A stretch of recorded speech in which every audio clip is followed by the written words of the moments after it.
oggi vogliamo parlare di agricoltura conservativa. Siamo qua in un'azienda sicuramente virtuosa della Basso Cremonese.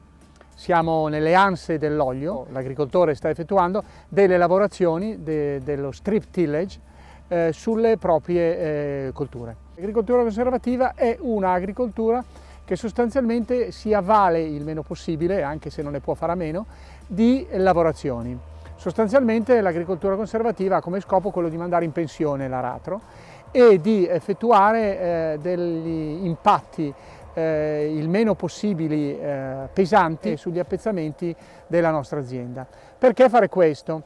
Fare questo per diverse ragioni. Sicuramente, e l'avevamo dimostrato in un progetto di ERSA di qualche anno fa, è per ridurre il consumo di carburanti. Addirittura si parla di un 60-70% in meno di gasolio agricolo effettuando questo genere di lavorazioni.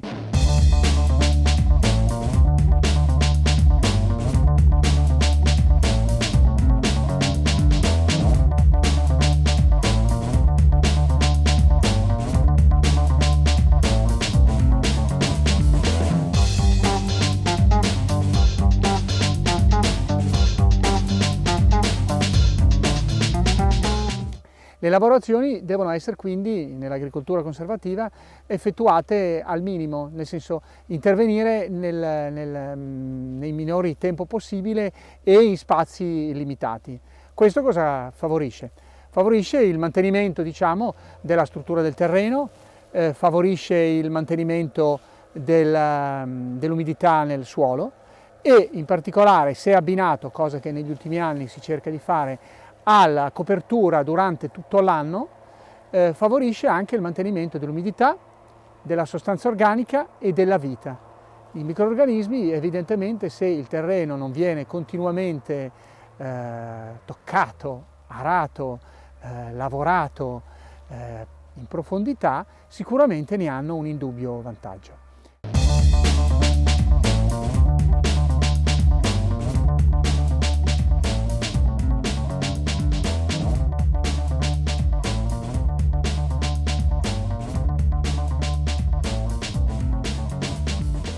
Accennato all'importanza dell'agricoltura conservativa. Ultimamente si è compreso quanto l'agricoltura conservativa debba essere abbinata alla presenza di colture di copertura, cioè di cover crop, che sono colture intercalari, coltivati in periodi dell'anno in cui normalmente il terreno è incolto, quindi tipicamente da noi in inverno, e lo scopo di questa cultura è quello di apportare benefici sia agronomici che ambientali al suolo.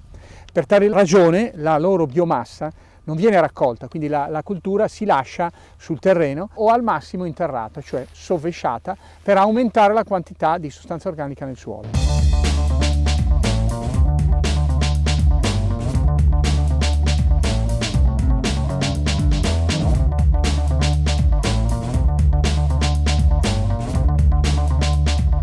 L'obiettivo prioritario delle cover crop è quello di coprire il suolo in momenti in cui il terreno sarebbe nudo, con conseguenti importanti benefici. Si ha un miglioramento della qualità fisica e biologica del suolo, si ha un aumento dell'attività dei microrganismi che a loro volta migliorano la stabilità della struttura. L'apparato radicale delle cover agisce anche sulla permeabilità del suolo, determinando un aumento della velocità di infiltrazione del suolo. Permette un maggior assorbimento di elementi nutritivi disponibili nel suolo e restituisce gli stessi sotto forma organica. In alcuni casi le cover sono azotofissatori, quindi fissano l'azoto atmosferico, in particolare se utilizziamo per le cover crop delle leguminose. Riduce, e questo è fondamentale, le specie infestanti, e questo è dovuto principalmente a tre meccanismi: la competizione per lo spazio, la luce e gli elementi nutritivi, l'allelopatia, che in alcuni casi le cover crop hanno, e l'influenza sulla dinamica di mineralizzazione e di immobilizzazione dell'azoto nel suolo.